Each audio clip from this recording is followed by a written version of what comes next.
ओला Uber चालकांचे गेल्या 20 ते 25 दिवसांपासून आझाद मैदान येथे आंदोलन सुरू आहे। या अंतर्गत 2 दिवस गाड्या बंद ठेवल्यामुळे ओला उबेर कंपनीचे मोठे नुकसान झाले असून त्याची भरपाई चालकांनी द्यावी अशी मागणी कंपनीकडून करण्यात आली आहे। सध्या ही बाब न्यायप्रविष्ट असून कोर्ट जो आदेश देईल तो आम्ही मान्य करू, असे आंदोलनकर्त्या चालकांनी स्पष्ट केले। आंदोलनाच्या दरम्यान 2 निष्पाप चालकांचा मृत्यू झाला असून याला जबाबदार कोण, असा सवालही त्यांनी उपस्थित केला आहे। ओला उबेर सेवा सुरू झाल्यापासून दरात कोणताही बदल झाला नसून महागाई वाढली तरी चालकांना जुन्याच दरात काम करावे लागत असल्याचे त्यांनी सांगितले। आरटीओने ज्या दरांची नियमावली जाहीर केली आहे त्यानुसार भाडे मिळावे अशीही मागणी त्यांनी केली। प्रशासन आणि ओला उबेर कंपनीने आमच्या मागण्या मान्य केल्या नाहीत तर आंदोलन अधिक तीव्र केले जाईल असा इशाराही यावेळी देण्यात आला। दरम्यान आज समाजसेविका तथा शेतकरी कामगार पक्ष तलोजा फेज 2 अध्यक्षा दीक्षा जाधव यांची चालकांनी भेट घेऊन सविस्तर चर्चा केली। यावेळी दीक्षा जाधव यांनी आम्ही तुमच्या पाठीशी खंबीरपणे उभे आहोत असे आश्वासन दिल्याने चालकांच्या चेहऱ्यावर आनंद दिसून आला। नमस्कार, मी अक्षय आदर्श न्यूज चॅनल मध्ये आपल्या सर्वांचं मनपूर्वक स्वागत करितो। ओला उबेरचे ड्रायव्हरांनी 20 ते 25 दिवसापासून आझाद मैदानावरती मोर्चा काढण्यात आलेला आहे। याच्यापाठची पार्श्वभूमी काय आहे, आपल्यासोबत काही ड्रायव्हर सुद्धा उपस्थित आहेत। सर, गेले आझाद मैदानावरती ओला उबेरवरती तुम्ही यांच्या विरोधामध्ये स्ट्राईक आंदोलन करत आहात। गेली आझाद मैदानावरती काय प्रमुख मागणी आहे, काय सांगाल?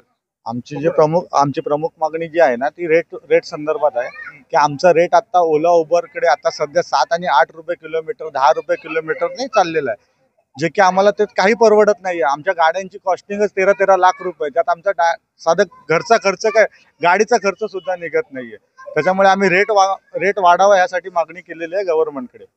सर, हा जो रेट तुम्हाला वाढीव दर आहे किंवा जास्त कमी वाटत आहे, हा आतापासून केलेला आहे का हा पहिलेपासून रेट आहे काय? नाही, हा जो रेट आहे ना कंपन्यांचा 12 वर्ष झाले 10 वर्ष झाले त्यावेळेला तोच रेट होता, आजही तोच रेट आहे। आज जर फ्युलची कॉस्ट बघितली तर 92 रुपये ते 95 रुपयाचा ॲव्हरेज सीएनजी झालाय। पेट्रोल डिझेल ते वेगळंच आहे आणि कॉस्टिंग ही वाढलेली आहे प्रत्येक गोष्टीची, पण रेट काय वाढलेले नाहीयेत आमचे। आता ओला उबेर असेल किंवा प्रशासन महाराष्ट्र सरकारकडे प्रमुख तुमची किती रेट दर असावा जे तुम्हाला परवडेल आणि प्रशासनाला परवडेल, काय सांगाल? तसा रेट जो काढतो ना सर, आरटीओने रेट जो आमचा काढलेला आहे आता सध्या 32 रुपये किलोमीटर, जो की खटवा समितीच्या अहवालानुसार जो टॅक्सी युनियन जी कुल कॅब सर्व्हिस जी आपल्याकडे टॅक्सीमध्ये चालते, कारण आमच्या गाड्या ह्या कुल कॅब मध्येच चालतात, तर त्याचा रेट जो आहे 32 रुपये पर किलोमीटर काढलेला आहे हा खटवा समितीने। तर आमची मागणी ही सध्या आता अशी आहे की तो जो रेट फुल कॅबचा आहे तो आम्हाला लागू करण्यात यावा। तर हे आंदोलन तुम्ही करताय, पण एकीकडे आम्ही जेव्हा ओला उबेरवरती किंवा टॅक्सी बुक करतो त्यावेळेस ओला उबेरची टॅक्सी बुक होते, ते टॅक्सी येते सुद्धा, मग हे कशा प्रकारे तुमचं आंदोलन कशा प्रकारचं आहे? आमचं आंदोलन हे जे कायदेशीररित्या संविधानाच्या मार्गाने आमचं आंदोलन चाललेलं आहे, जे की आमचं आंदोलन आरटीओ मध्ये कळसकर साहेब आणि भीमनवार साहेब जे आयुक्त आहेत त्यांच्याकडे आमचं लेखी चालू आहे आणि कंपन्यांबरोबरही बोलणं चालू आहे हे आयुक्त साहेबांचं रेट। कारण आता सध्या असं झालंय की ओला उबर ऍप्स वरती जो रेट दिसतोय तो आम्हाला भेटत नाहीये। गव्हर्नमेंट आम्हाला सांगते की तुम्ही मीटर नुसार घ्या। आम्हाला आरटीओने एक सध्या पुरतं तात्पुरतं सोल्युशन म्हणून ऑनली मीटर हा ऑप्शन दिलेला आहे, पण कस्टमर तयार होत नाही। याचं कारण असं की ऍप वरती ते दिसत नाहीये। जर प्रशासनाने किंवा ओला उबेरने हे तुमची मागणी जी आहे प्रामुख्याने जर मान्य नाही केली तर आपल्या माध्यमातून किंवा आपलं पुढचं पाऊल कशा प्रकारचं असणार? आता सध्या असं झालंय की आम्ही जे आंदोलन करतोय ते आमचं आंदोलन जे आहे ते उबरने त्याच्यावरती स्टे आणलेलं, की म्हणजे आमच्यावरती कुठल्याही प्रकारचं आम्ही बंद करू शकत नाहीये। त्याचं माननीय न्यायालयामध्ये आमची केस जी आहे चालू आहे, त्याचं अजून आम्हाला हे आलेलं नाही। पिटिशन जी टाकलेली आहे कोर्टामध्ये उबरने आमच्या विरोधात काहीतरी 12 करोडचा खटला जो नुकसान भरपाईचा आमच्या ड्रायव्हरवरती टाकलेला आहे की 3 दिवसाचं नुकसान 12 करोडचं झालंय। जोपर्यंत माननीय न्यायालयामधून आम्हाला काही गोष्टींची हे होत नाही, पूर्तता होत नाही, तोवर आम्ही कुठली गोष्ट करू शकत नाही। पण आझाद मैदानावर आमचं आंदोलन आजही चालू आहे आणि ते चालू राहील जोपर्यंत आमची मागणी पूर्ण होत नाही। आज शेतकरी कामगार पक्षाच्या दीक्षा जाधव यांची तुम्ही भेट घेतलेली आहे, त्यांच्या सहकार्यांची देखील भेट घेतलेली आहे, काय त्यांनी तुम्हाला आश्वासित केलेले आहे आणि काय सांगितलेलं आहे? जे आमचे प्रॉब्लेम जे आता रेटचे चालू आहेत, जो मीटरचा जो प्रॉब्लेम चालू आहे, इथे कस्टमर्स आम्हाला रेट देत नाहीये किंवा आम्हाला जे आहे त्या रेटनुसार गाडी चालवायला लागते। एक स्थानिक लेवलला ते आम्हाला कुठेतरी आश्वासन दिलेलं आहे की आम्ही तुमच्या सोबत आहे, जे काय रेटचा प्रॉब्लेम असो किंवा काही असो ते आम्ही तुमच्या सोबत येऊ, तुमच्या सोबत लढायला तयार आहोत. उद्या मोर्चा काढायचा झाला किंवा आम्हाला इथून पायी जरी मंत्रालयापर्यंत जायची तयारी झाली तरी मॅडमने आम्हाला सांगितले की आमचा पूर्ण सपोर्ट तुमच्या सोबत असेल.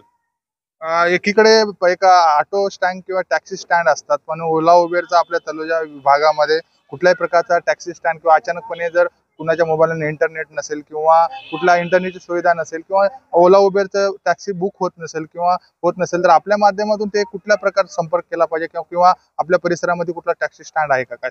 नाही, आपल्या परिसरात तर कुठल्या प्रकारचा स्टँड नाहीये. आपल्याला जागाच नाही कुठे उभं राहायला. तळोजा काय कुठल्या मुंबईतही म्हणजे कुठेच जागा नाहीये. आमची अवस्था अशी झाली ना सर, साधं लघवी करायला जायचं झालं तरी पोलीसवाला येतो आणि मागून 1500चा फाईन मारून जातोय. ही आमची परिस्थिती आजची. तर आम्हाला कुठेतरी या तळोजामध्ये पण एक कुठेतरी स्थान असेल, उभं राहायला जागा असेल तर जे वयोवृद्ध असतील किंवा ज्यांना मोबाईल मध्ये गाडी बुकिंग करता येत नाही ते डायरेक्ट येऊन आमच्याकडे गाडी बुक करून घेऊन जाऊ शकतात की बाबा मला पनवेलला जायचंय किंवा कारगरला जायचंय तर त्या गाडीतून एक त्यांना फायदा होऊ शकतो. त्यासोबतच आणखी एक ड्रायव्हर आपल्या सोबत आहे. सर, तुम्ही गेली किती दिवसापासून ओला उबेर असेल किंवा अशा प्रकारच्या गाडी चालवता आणि काय तुमची मागणी आहे, काय सांगाल? सर, मी गेली 10 वर्ष ओला उबेरमध्ये गाडी चालवतोय आणि सुरुवातीला आम्हाला कंपन्यांनी आमिष दाखवलं, 2.5 लाखाचं पॅकेज देतो तुम्हाला, धंदा पण दिला सुरुवातीला. त्यांची ती स्ट्रॅटेजीच होती की सुरुवातीला तुम्हाला आमिष दाखवून त्यांनी आम्हाला अट्रॅक्ट करून घेतलं. त्यानंतर त्यांनी हळूहळू आपले रेट कमी करत गेले. त्याच्यानंतर ॲपची संख्या वाढत गेल्यानंतर त्यांच्या अंतर्गत कॉम्पिटिशनमुळे ते रेट कमी कमी होत गेलेले. मग आता आमची यांना हीच मागणी आहे की जे सरकारने रेट दर जर लागू केले आहेत ना ते रेट आम्हाला मिळावेत. तर तो 32 रुपये रेट आहे. तर आमची हीच मागणी आहे त्यांना की तुम्ही तो दर लवकरात लवकर लागू करावा. ह्याच्यामध्ये ते वेळ काढूपणा करतायत. त्याच्यामुळे आता आम्हाला परिस्थिती अशी आली आहे, घरी जेवायला मिळत नाही. आता आमचं हातावरचं पोट आहे साहेब. आम्ही आज कमवलं तर आम्हाला आज भेटणार आहे. ह्याच्यामध्ये बऱ्याचशा लोकांना प्रॉब्लेम यायला लागले. त्याच्यामुळे 3 आमच्या ड्रायव्हरांनी आतापर्यंत आत्महत्या केलेल्या आहेत. तर अशी बिकट परिस्थिती आमच्यावरती येते. तर मला सरकारला आपल्या माध्यमातून एकच निवेदन करायचं आहे की तुम्ही लवकरात लवकर आमच्या मागण्या मान्य करा. सरकार आता तुम्ही बघत असेल तर कबूतर खाण्याचा विषय घेत आहे, माधुरी हत्तीचा विषय घेत आहे. चांगली गोष्ट आहे, प्राण्यांवरती पण दाखवलं पाहिजे दया. पण आम्ही पण जिवंत माणसं आहे, आम्हाला पण तुम्ही थोडंसं न्याय द्यावा. ही तुमच्या माध्यमातून मी सरकारकडे निवेदन देतोय, विनंती करतोय की तुम्ही आमच्याकडे लक्ष द्या. आम्ही पण गव्हर्नमेंटला टॅक्स भरतोय, तर आम्हाला पण थोडीशी काहीतरी तुम्ही सोय उपलब्ध करून द्या. आम्हाला भरपूर म्हणजे आता अशी परिस्थिती झालेली आहे की आम्ही आत्महत्या करावी अशी वेळ आलेली आहे साहेब आमच्यावर. पाहायला गेलं तर आज दीक्षा जाधव समाजसेविका यांची तुम्ही भेट घेतलेली आहे, त्यांनी तुम्हाला आश्वासन काय केलेलं आहे, काय सांगा? नक्कीच आम्ही त्यांची आज भेट घेतली. त्यांचा कार्यक्रम होता आणि त्यांनी आम्हाला धीर दिलेला आहे. त्यांना भेटून आम्हाला खूप बरं वाटलं. एक आम्हाला बळ मिळालं की त्यांनी सांगितलं की आम्ही पूर्ण ताकदीनिशी तुमच्या पाठीमागे उभा आहे. तुम्ही ज्या ज्या वेळेला आम्हाला बोलवाल त्यावेळेला आम्ही तुमच्या पाठीशी पूर्ण ताकदीनिशी उभं राहू. हे होते ओला उबेरचे त्या ड्रायव्हर. त्यांनी गेली 10 ते 15 वर्ष त्यांनी ओला उबेरवर बिझनेस केलेला आहे. ओला उबेरनी गेली त्यांना जेव्हा स्टार्ट केला तेव्हा त्यांनी योग्य ते दर दिलेला आहे. आता त्यांचा दर तोच आहे, पण त्यांची खर्चिक बाब जी आहे वाढलेली आहे. याबद्दल आपली काय प्रतिक्रिया कमेंटद्वारे आवश्यक कळवा. कॅमेरामॅन पद्माकर कांबळे, अक्षय कांबळे, तलोजा, नवी मुंबई.